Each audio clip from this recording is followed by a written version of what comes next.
Hey guys, ಈ ವಿಡಿಯೋದಲ್ಲಿ ನಾವು ರೀಸೆಂಟ್ಲಿ ರಿಯಾಕ್ಟಲ್ಲಿ ಆಗಿರುವಂಥ ಒಂದು ಸೆಕ್ಯೂರಿಟಿ ವಲ್ನರಬಿಲಿಟಿಯ ಬಗ್ಗೆ ಡಿಸ್ಕಸ್ ಮಾಡಲಿಕ್ಕೆ ಹೋಗ್ತಾ ಇದ್ದೇವೆ.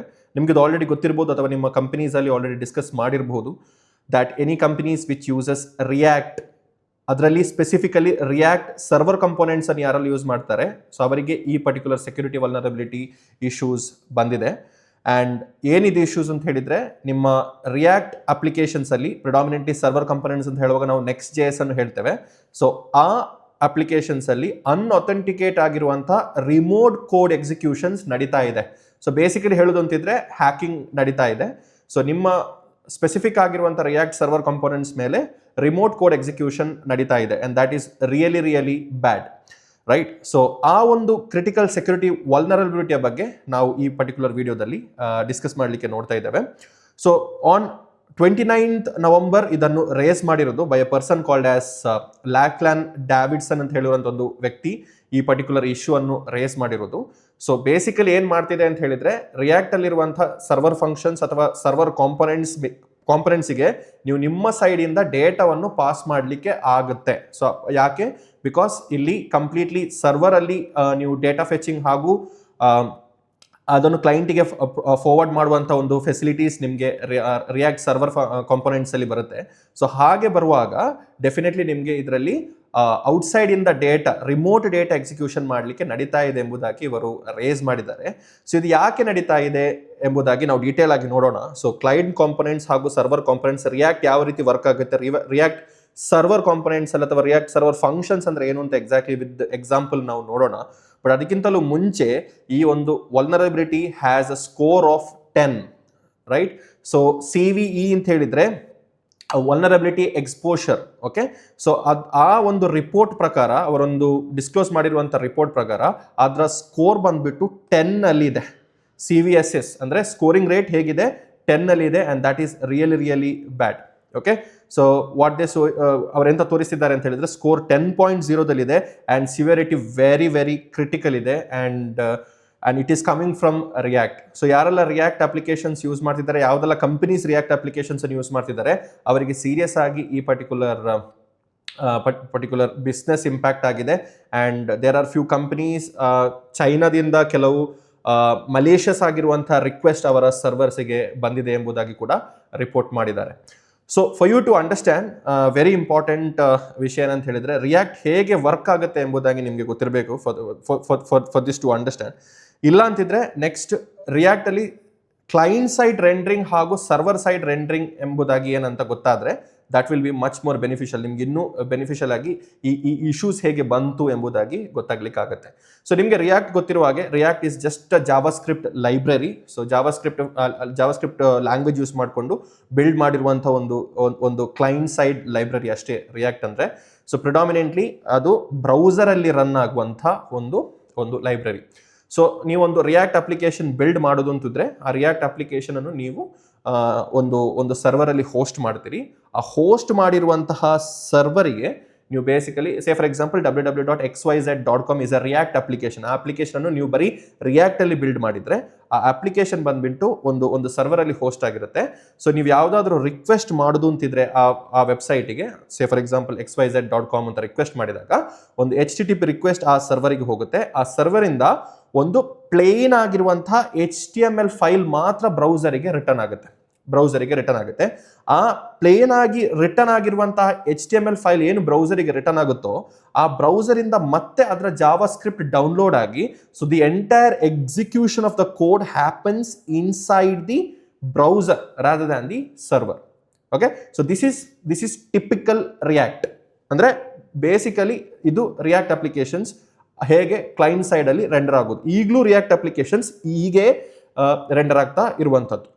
ಆದರೆ there is something called as, recent React version ಅಲ್ಲಿ there is something called as React server components. So React server components ಅಂತ ಹೇಳ್ಬಿಟ್ಟು there is the new thing which has been introduced, React server components. Okay, so React server components ಅಂತ ಹೇಳಿದ್ರೆ, React components ಏನಿದೆ, ಆ React components server ಅಲ್ಲಿ render ಆಗುವಂತ ಪ್ರೊಸೆಸ್ಗೆ react server components ಅಂತ ಕರೀತಾರೆ.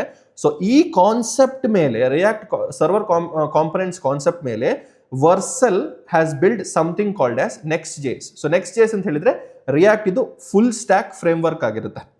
ಓಕೆ, ಸೊ ಇದರಲ್ಲಿ ಏನಾಗುತ್ತೆ ಅಂತ ಹೇಳಿದ್ರೆ ಪ್ರಿಡಾಮಿನೆಂಟ್ಲಿ ನೆಕ್ಸ್ಟ್ ಜೇಸ್ ಅಲ್ಲಿ ಏನಾಗುತ್ತೆ ಅಥವಾ ರಿಯಾಕ್ಟ್ ಸರ್ವರ್ ಕಾಂಪೋನೆಂಟ್ಸ್ ಅಲ್ಲಿ ಏನಾಗುತ್ತೆ ಅಂತ ಹೇಳಿದ್ರೆ ನೀವು ಕ್ಲೈಂಟ್ ಇಂದ ನೀವೊಂದು ಅಪ್ಲಿಕೇಶನ್ ಬಿಲ್ಡ್ ಮಾಡ್ತೀರಿ, ಆ ಅಪ್ಲಿಕೇಶನ್ ನೀವು ಒಂದು ಸರ್ವರ್ ಅಲ್ಲಿ ಹೋಸ್ಟ್ ಮಾಡ್ತೀರಿ. ನೀವು ಕ್ಲೈಂಟ್ ಇಂದ ಒಂದು ರಿಕ್ವೆಸ್ಟ್ ಮಾಡ್ತೀರಿ, ಸೇ ಫಾರ್ ಎಕ್ಸಾಂಪಲ್ xyz.com ಅಂತ. ಸೊ ಇಲ್ಲಿ ಸರ್ವರಿಗೆ ರಿಕ್ವೆಸ್ಟ್ ಅಕ್ಸೆಪ್ಟ್ ಮಾಡುತ್ತೆ. ಅಕ್ಸೆಪ್ಟ್ ಮಾಡಿದ ನಂತರ ಅವರು ಆ ಎಂಟೈರ್ ಪೇಜ್ ಅನ್ನು ಸರ್ವರ್ ಅಲ್ಲಿ ರೆಂಡರ್ ಮಾಡುತ್ತೆ. ಫಸ್ಟ್ ಆ ರೆಂಡರ್ ಮಾಡಿರುವಂತ ಪೇಜ್ ಅನ್ನು ಮತ್ತೆ ಅವರು ಕ್ಲೈಂಟಿಗೆ ಪ್ರೊವೈಡ್ ಮಾಡುವಂತ ಪ್ರೊಸೆಸ್ಗೆ ಸರ್ವರ್ ಕಾಂಪೋನೆಂಟ್ಸ್ ಅಂತ ಕರೀತಾರೆ. ಓಕೆ, ಸೊ ಇಲ್ಲಿದು ಮತ್ತೆ ಇಲ್ಲಿದು ಡಿಫ್ರೆನ್ಸ್ ಗೊತ್ತಾಯಿತು ಅಂತ ನಾನು ಭಾವಿಸ್ತೇನೆ. ಇಲ್ಲಿ ಬರೀ ಪ್ಲೇನ್ HTML ಒಂದು ಚಿಕ್ಕ HTML ಫೈಲ್ ಅನ್ನು ಮಾತ್ರ ಫಾರ್ವರ್ಡ್ ಮಾಡುತ್ತೆ. ಉಳಿದ ಎಲ್ಲ ಎಕ್ಸಿಕ್ಯೂಷನ್, ಡೇಟಾ ಫೆಚಿಂಗ್ ಎಲ್ಲವೂ ಬ್ರೌಸರ್ ಅಲ್ಲಿ ನಡೆಯುವಂಥದ್ದು. This is client side. React server components ಅಂತ ಹೇಳಿದ್ರೆ ಸರ್ವರ್ ಸೈಡ್ ರೆಂಡರಿಂಗ್ ಅಂತ ಹೇಳಿದ್ರೆ entire HTML page will be rendered inside the server and that page will be forwarded to the client. So data fetching ಆಗಲಿ ಎಲ್ಲವೂ ನಿಮ್ಮ server ಅಲ್ಲಿ ನಡೆಯುವಂಥದ್ದು.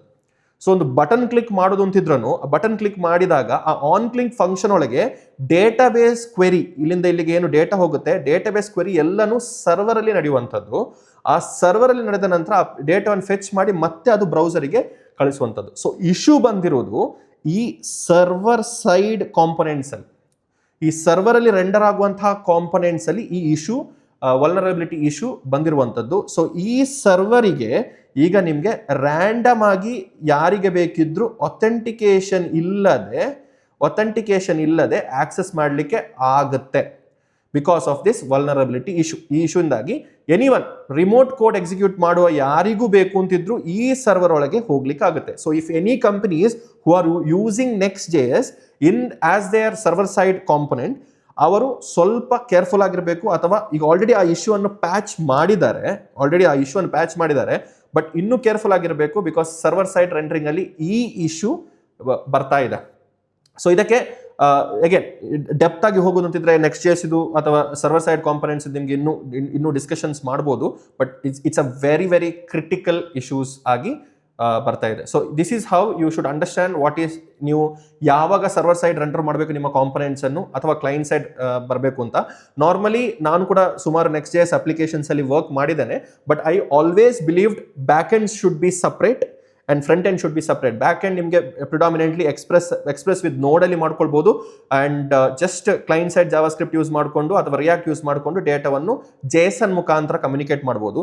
ಇಲ್ಲಿ ಬರುವಂತ ಪ್ರಾಬ್ಲಮ್ ಏನಂತ ಹೇಳಿದ್ರೆ ಸಿನ್ಸ್ ರಿಯಾಕ್ಟ್ ಈಸ್ ಯೂಸಿಂಗ್ ಏನ್ ಹೇಳೋದು hooks as well as data fetching inside the server ಅಲ್ಲಿ ರೆಂಡರ್ ಆಗೋ ಕಾರಣ ಈ ಇಶ್ಯೂಸ್ ಇಲ್ಲಿ ಬರ್ತಾ ಇರೋದು. And it is easy for you to penetrate towards the server.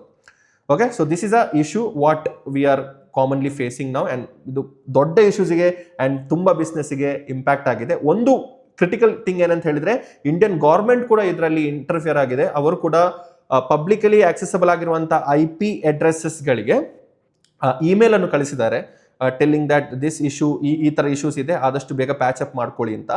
So ಈ ಇಶ್ಯೂಸ್ ಬಂದಿರುವಂತಹ ರಿಯಾಕ್ಟ್ ವರ್ಷನ್ಸ್ ಯಾವುದು ಅಂತ ಹೇಳಿದ್ರೆ 19, that is a latest react version, 19.1.0, 19.1.1 and 19.2.0. So ಇದರಲ್ಲಿ ಈ ವರ್ಷನ್ಸ್ ಅಲ್ಲಿ ಈ ರಿಯಾಕ್ಟ್ ವರ್ಷನ್ಸ್ ಅಲ್ಲಿ ಈ ಇಶ್ಯೂಸ್ ಅನ್ನು ನಿಮಗೆ ನೀವು ಇಂಟ್ರೊಡ್ಯೂಸ್ ಮಾಡಿ ಅಥವಾ ನೀವು ಈ ಇಶ್ಯೂಸ್ ಅನ್ನು ನೋಡಿರ್ಬೋದು. ಸೊ ಈ ಇಮಿಡಿಯೇಟ್ ಆಕ್ಷನ್ಸ್ ಅವ್ರು ಏನು ರೆಕಮೆಂಡ್ ಮಾಡ್ತಿದ್ದಾರೆ ಅಂತ ಹೇಳಿದ್ರೆ, ಈ ಪ್ಯಾಕೇಜ್ ಅಲ್ಲಿ ನಿಮ್ಮ ರಿಯಾಕ್ಟ್ ಅಪ್ಲಿಕೇಶನ್ಸ್ ರನ್ ಆಗ್ತಾ ಉಂಟು ಅಂತಿದ್ರೆ ಆ ಪ್ಯಾಕೇಜ್ ಇಂದ ಆದಷ್ಟು ಬೇಗ ಅವರ ಪ್ಯಾಕೇಜ್ ಅನ್ನು ಅಪ್ಡೇಟ್ ಮಾಡಿ ಎಂಬುದಾಗಿ ಹೇಳ್ತಾ ಇದ್ದಾರೆ. ಪ್ಲೀಸ್ ಅಪ್ಗ್ರೇಡ್, ಯಾವುದಾದ್ರೂ ಸ್ಟೇಬಲ್ ವರ್ಷನ್ ಅಂದ್ರೆ ಈ ಇಶ್ಯೂಸ್ ಇಲ್ಲದಂತಹ ಪ್ಯಾಕೇಜಿಗೆ ಅಪ್ಗ್ರೇಡ್ ಆಗ್ಲಿಕ್ಕೆ ಹೇಳ್ತಾ ಇದ್ದಾರೆ. ಸೊ ಈ ಸರ್ವರ್ ಅಲ್ಲಿ ರಿಯಾಕ್ಟ್ ರನ್ ಆಗ್ತಿಲ್ಲ ಅಂತಿದ್ರೆ, ಸೊ ನೀವು ಕೂಡ ಈಗ ರಿಯಾಕ್ಟ್ ಅಪ್ಲಿಕೇಶನ್ಸ್ ಯೂಸ್ ಮಾಡ್ತಿದ್ರಿ, ಆದ್ರೆ ಸರ್ವರ್ ಅಲ್ಲಿ ಈ ರಿಯಾಕ್ಟ್ ಕೋಡ್ ರನ್ ಆಗ್ತಿಲ್ಲ ಅಂತ ಇದ್ರೆ ನಿಮ್ಗೆ ಇದು ಎಫೆಕ್ಟ್ ಆಗುದಿಲ್ಲ. ಸೊ ನೀವು ಯಾವುದೇ ರೀತಿಯಾಗಿರುವಂತಹ ಸರ್ವರ್ ಕಾಂಪೊನೆಂಟ್ಸ್ ಅನ್ನು ಕೂಡ ಯೂಸ್ ಮಾಡುದಿಲ್ಲ ಅಂತಿದ್ರೂ ನಿಮ್ಗೆ ಇದು ಎಫೆಕ್ಟ್ ಆಗುದಿಲ್ಲ. ಓಕೆ, ಅದು ಬಿಟ್ರೆ ಸರ್ವರ್ ಸೈಡ್ ಅಲ್ಲಿ ನೀವು ರಿಯಾಕ್ಟ್ ಅನ್ನು ಯೂಸ್ ಮಾಡ್ತಿದ್ರಿ, ಈ ವರ್ಷನ್ ಅಲ್ಲಿ ಇರುವಂತಹ ರಿಯಾಕ್ಟ್ ಅನ್ನು ಯೂಸ್ ಮಾಡಿದ್ದೀರಿ ಅಂತಿದ್ರೆ ಡೆಫಿನೆಟ್ಲಿ ಇದು ನಿಮ್ಮ ಅಪ್ಲಿಕೇಶನ್ಸ್ ಅಲ್ಲಿ ಎಫೆಕ್ಟ್ ಆಗುತ್ತೆ. ಮಲೇಷಿಯಸ್ ಆಗಿ ಯೂಸ್ ಮಾಡುವಂತಹ ಯೂಸರ್ಸ್ಗೆ ಡೆಫಿನೆಟ್ ಆಗಿ ನಿಮ್ಮ ಅಪ್ಲಿಕೇಶನ್ಸ್ ಒಳಗೆ ವಿದೌಟ್ ಅಥೆಂಟಿಕೇಶನ್ ಬರ್ಲಿಕ್ಕೆ ಆಗುತ್ತೆ. That is the most dangerous part. ಏನಂತ ಹೇಳಿದ್ರೆ ನಿಮ್ಮ ಎನ್ವೈರ್ಮೆಂಟ್ ವೇರಿಯಬಲ್ಸ್ಗೆ ಆಕ್ಸೆಸ್ ಇದೆ, because code runs inside the server. ಈ ಸರ್ವರ್ಗೆ ನಿಮಗೆ ಆಕ್ಸೆಸ್ ಉಂಟು ಅಂತ ಹೇಳಿದ್ರೆ ದಿ ಎಂಟೈರ್ ಡೇಟಾ ಬೇಸಿಗೂ ನಿಮಗೆ ಆಕ್ಸೆಸ್ ಇದ್ದಾಗೆ.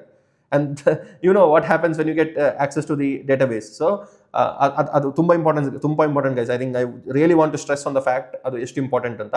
ಸೊ ಅವರು ರೀಸನ್ಸ್ ಕೊಟ್ಟಿದ್ದಾರೆ ಇದು ಏನಾಗ್ತಿದೆ ಅಂತ ಹೇಳಿದ್ರೆ, React server functions allow a client to call to a function to a server. ಅಂದ್ರೆ ಸರ್ವರ್ಗೆ ಕಾಲ್ ಮಾಡ್ಲಿಕ್ಕೆ ಇರುವಂತಹ ಒಂದು ಫಂಕ್ಷನ್ಗೆ ನಾವು ರಿಯಾಕ್ಟ್ ಸರ್ವರ್ ಫಂಕ್ಷನ್ಸ್ ಅಂತ ಕರಿತೇವೆ. ಇದು ಕಾಂಪೊನೆಂಟ್ ಮುಖಾಂತರನೇ ಕರೀಲಿಕ್ಕೆ ಆಗುತ್ತೆ. ಸೊ ಇಲ್ಲಿ ನಿಮಗೆ HTTP ರಿಕ್ವೆಸ್ಟ್ ಮಾಡ್ಲಿಕ್ಕೆ ಆಗುತ್ತೆ. ಸೊ ಬಿಹೈಂಡ್ ದ ಸೀನ್ ಇಲ್ಲಿ ಏನಾಗ್ತಿದೆ ಅಂತ ಹೇಳಿದ್ರೆ, ಸರ್ವರ್ ಅಲ್ಲಿ ಏನಾದ್ರೂ ಪೇಜಸ್ ಅನ್ನು ಡೇಟಾ ಫೆಚ್ ಅಥವಾ ಡೇಟಾವನ್ನು ಮ್ಯೂಟೇಟ್ ಮಾಡಬೇಕು ಅಂತಿದ್ರೆ ಇಲ್ಲಿ ಎಂಡ್ ಪಾಯಿಂಟ್ಸ್ ಯೂಸ್ ಆಗ್ತಿದೆ. ಅದೆಲ್ಲ Next.js ಬಿಹೈಂಡ್ ದ ಸೀನ್ಸ್ ಮಾಡ್ತಾ ಇದೆ. ಸೊ ಆ ಎಂಡ್ ಪಾಯಿಂಟ್ ಗೆ ಡೈರೆಕ್ಟ್ ಆಕ್ಸೆಸ್ ಬರ್ತಾ ಇದೆ. And that is really bad. Okay, so ನಿಮಗೆ ಈ ಪೇಜ್ ಅನ್ನು ನಾನು ಲಿಂಕ್ ಬಿಲೋ ಮಾಡ್ತೇನೆ, ಡಿಸ್ಕ್ರಿಪ್ಷನ್ ಅಲ್ಲಿ ಹಾಕ್ತೇನೆ. ನಿಮಗೆ ಇದರ ಬಗ್ಗೆ ಜಾಸ್ತಿ ನೋಡ್ಕೊಳ್ಬಹುದು. But this is very critical, because 10 ನಿಮಗೆ ಸ್ಕೋರ್ ಬರಬೇಕು ಅಂತಿದ್ರೆ for a critical vulnerability issue, that means it has to be taken care. So ಅವ್ರು ಪ್ಯಾಚ್ ಮಾಡಿದ್ದಾರೆ. ಸೊ ನೀವು ಯಾವುದಾದ್ರೂ Next.js ಅಪ್ಲಿಕೇಶನ್ಸ್ ಯೂಸ್ ಮಾಡೋದು ಅಂತಿದ್ರೆ ಈ ವರ್ಷನ್ಸ್ಗೆ ಆದಷ್ಟು ಬೇಗ ಅಪ್ಗ್ರೇಡ್ ಮಾಡಲಿಕ್ಕೆ ನೋಡ್ಕೊಳ್ಳಿ. ಡೀಟೇಲ್ ಆಗಿ ಅವರು ಈ ಪರ್ಟಿಕ್ಯುಲರ್ ಬ್ಲಾಗ್ ಅಲ್ಲಿ ಅವರು ಇದರ ಬಗ್ಗೆ ಡಿಸ್ಕಸ್ ಮಾಡಿದ್ದಾರೆ. ಸೊ ಇದಿಷ್ಟು ಮಾತಾಡಲಿಕ್ಕಿತ್ತು ಈ ಪರ್ಟಿಕ್ಯುಲರ್ ವಿಡಿಯೋದಲ್ಲಿ. This is just a kind of a brief introduction. ನಾನು ಇನ್ನೂ ಅದರ ಲೈವ್ ಡೆಮೋ ಪರ್ಪಸ್ಸಿಗೆ ಇನ್ನೂ ಇಳಿಲಿಲ್ಲ, ಅದು ಆಗಿ ಸ್ವಲ್ಪ ದಿನ ಆಯಿತು. So that's why just wanted to share across. ಇದು ಗೊತ್ತಿಲ್ಲ ಅಂತಿರುವಂಥ ವ್ಯಕ್ತಿಗಳಿಗೆ ಅವೇರ್ ಆಗಿರಲಿ ಅಂತ ಹೇಳೋದಕ್ಕೆ ಮಾತ್ರ ಈ ವಿಡಿಯೋವನ್ನು ಮಾಡ್ತಿದ್ದೇನೆ. ಸೊ ಆಲ್ರೆಡಿ ನಿಮ್ಮ ಕಂಪನೀಸಲ್ಲಿ Next.js ಅಥವಾ React.js ಯೂಸ್ ಮಾಡೋದು ಅಂತಿದ್ರೆ ಇದು ಡೆಫಿನೆಟ್ಲಿ ನಿಮಗೆ ಗೊತ್ತಿರುತ್ತೆ. ಸೊ ಗೊತ್ತಿರೋದು ಅಂತಿದ್ರೆ ನೀವು ಆದಷ್ಟು ಬೇಗ ಇದನ್ನು ಪ್ಯಾಚ್ಡ್ ವರ್ಷನ್ಗೆ ಮೂವ್ ಆನ್ ಮಾಡಿ. ಇದರಲ್ಲಿ ಇನ್ನಷ್ಟು ನಿಮಗೆ ಡೆಪ್ತ್ ಆಗಿರುವಂಥ ಏನಾದರೂ ಎಕ್ಸ್ಪ್ಲನೇಷನ್ ಕೋಡ್ ವೈಸ್ ಮಾಡಬೇಕು ಅಂತಿದ್ರೆ ಜಸ್ಟ್ ಕಮೆಂಟ್ ಡೌನ್ ಮಾಡಿ. ನಾನು ಇದರ ಎಕ್ಸಾಕ್ಟ್ ರೂಟ್ ಕಾಸಿಗೆ ಹೋಗಿ ಅಲ್ಲಿಂದ ನಿಮಗೆ ಪ್ರೋಗ್ರಾಮ್ಯಾಟಿಕಲಿ ಇದನ್ನು ಹೇಗೆ ಮಾಡ್ಬೋದು ಅಂತ ಪ್ರಾಬಬ್ಲಿ ಎಕ್ಸ್ಪ್ಲೇನ್ ಮಾಡ್ಬೋದು ನನಗೆ. So that is what we can do. But I strongly believe ನೀವು ರಿಯಾಕ್ಟ್ ಅನ್ನು ಸರ್ವರಲ್ಲಿ ಆದಷ್ಟು ರನ್ ಮಾಡದೇ ಇರಲಿಕ್ಕೆ ನೋಡಿ, ಬಿಕಾಸ್ ಅದರಲ್ಲಿ ಬರುವಂಥ ಡೌನ್ ಸೈಡ್ಸ್ ನಾವೀಗ ನೋಡಿದ್ದೇವೆ. ಸಪ್ರೇಟ್ ಆಗಿರುವಂಥ ಬ್ಯಾಕ್ ಎಂಡ್ ಇಡಿ, ಸಪ್ರೇಟ್ ಆಗಿರುವಂಥ ಫ್ರಂಟ್ ಎಂಡ್ ಇಡಿ, JSON ಮುಖಾಂತರ ಡೇಟಾವನ್ನು ರಿಕ್ವೆಸ್ಟ್ ಅಂಡ್ ರೆಸ್ಪಾನ್ಸ್ ಮಾಡಿ. ಯಾಕೆಂತ ಹೇಳಿದ್ರೆ ಸಪ್ರೇಟ್ ಆಗಿರುವಂಥ ಸರ್ವರ್ ಇರುವಾಗ ಅಲ್ಲಿ ಏನಾಗುತ್ತೆ ಅಂತ ಹೇಳಿದ್ರೆ ನಿಮ್ಮ ರಿಕ್ವೆಸ್ಟ್ ಬಂದಾಗ ಎಲ್ಲನೂ ವ್ಯಾಲಿಡೇಟ್ ಆಗುತ್ತೆ, ಇದರಲ್ಲೂ ವ್ಯಾಲಿಡೇಟ್ ಆಗುತ್ತೆ. ಬಟ್ ಇಲ್ಲಿ ಪ್ರಾಬ್ಲಮ್ ಏನಂತ ಹೇಳಿದ್ರೆ ಫ್ರಂಟ್ ಎಂಡ್ ಬ್ಯಾಕ್ ಎಂಡ್ ಒಟ್ಟಿಗೆ ವರ್ಕ್ ಆಗ್ತಾ ಇದೆ. ಸೊ ಫ್ರಂಟ್ ಎಂಡ್ ಅಂತ ಹೇಳಿದ್ರೆ there is a process called as hydration. Again I am not going in to depth of Next.js. ಇಲ್ಲಿ ಹೈಡ್ರೇಷನ್ ಎಂಬ ಒಂದು ಪ್ರೊಸೆಸ್ ನಡೀತಾ ಇದೆ. ಸೊ ದಟ್ ಫ್ರಂಟ್ ಎಂಡ್ ಮತ್ತು ಬ್ಯಾಕ್ ಎಂಡ್ ಸಪ್ರೇಟ್ ಆಗಿ ರನ್ ಆಗುವಂಥ ಒಂದು ಪ್ರೊಸೆಸ್ ಅನ್ನು ಬ್ಯಾಕ್ ಗ್ರೌಂಡ್ ಅಲ್ಲಿ ಮಾಡ್ತಾ ಇದೆ. ಬಟ್ ಡೆವಲಪ್ಮೆಂಟ್ ಪ್ರೊಸೆಸ್ ಅಲ್ಲಿ ಮಾಡುವಾಗ ಡೆವಲಪ್ಮೆಂಟ್ ಈಸಿಗೋಸ್ಕರ ಇಲ್ಲಿ ಸರ್ವರಲ್ಲೇ ರಿಯಾಕ್ಟ್ ಕಾಂಪೊನೆಂಟ್ಸ್ ಅನ್ನು ರೆಂಡರ್ ಮಾಡ್ತಿದ್ದಾರೆ. ಅಂಡ್ ದಿಸ್ ಇಸ್ ವೆರಿ ಏನು ಹೇಳೋದು easy for a malicious user to pick, because ನೀವು ಇಲ್ಲಿ ಒಂದು ಬಟನ್ ಕ್ಲಿಕ್ ಮಾಡುವಾಗ ಡೇಟಾ ಬೇಸ್ ರಿಕ್ವೆಸ್ಟ್ ಆಗ್ತಾ ಇದೆ. ಇದು ಬಟನ್ ಕ್ಲಿಕ್ ಎಲ್ಲನೂ ಸರ್ವರಲ್ಲೇ ರೆಂಡರ್ ಆಗ್ತಿದೆ. ಸೊ ಈಸಿ ಅಲ್ಲ. ಸೊ ಬೇಸಿಕಲಿ ಬಟನ್ ಅಲ್ಲಿ ಇರೋದು ಬ್ರೌಸರಲ್ಲಿ. ಸೊ ಬ್ರೌಸರಿಂದ ಒಂದು ಸ್ಕ್ರಿಪ್ಟ್ ಅನ್ನು ಬರೆದು ಕಳಿಸಿದ್ರೆ ಅದು ಸೀದಾ ರೀಚ್ ಆಗೋದು ಈ ಸರ್ವರಿಗೆ ರೀಚ್ ಆದರೆ ಇಲ್ಲಿದ್ದು ಎನ್ವೈರನ್ಮೆಂಟ್ ವೇರಿಯಬಲ್ಸ್ಗೆ ಆಕ್ಸೆಸ್ ಇದೆ. ಅಲ್ಲಿಂದ ಎನ್ವೈರನ್ಮೆಂಟಲ್ ವೇರಿಯಬಲ್ಸ್ ಆಕ್ಸೆಸ್ ಇದ್ದಾಗ ಅದು ಡೇಟಾಬೇಸ್ಗೆ ರಿಲೇಟ್ ಆಗಿದೆ. Once you reach to the database and that's the end of the story. Okay, so that's it for this video. Just ಇದರ ಬಗ್ಗೆ ಒಂದು ಇನ್ಫಾರ್ಮೇಷನ್ ಕೊಡುವ ಅಂತ ಅನಿಸಿತು, ಅದಕ್ಕೆ ಜಸ್ಟ್ ಕೊಟ್ಟೆ. ಸೊ ಇದು ನಿಮ್ಗೆ ಆಲ್ರೆಡಿ ಗೊತ್ತಿದ್ರೆ ಅದರ ಬಗ್ಗೆ ಸ್ವಲ್ಪ ಕಮೆಂಟ್ ಮಾಡಿ.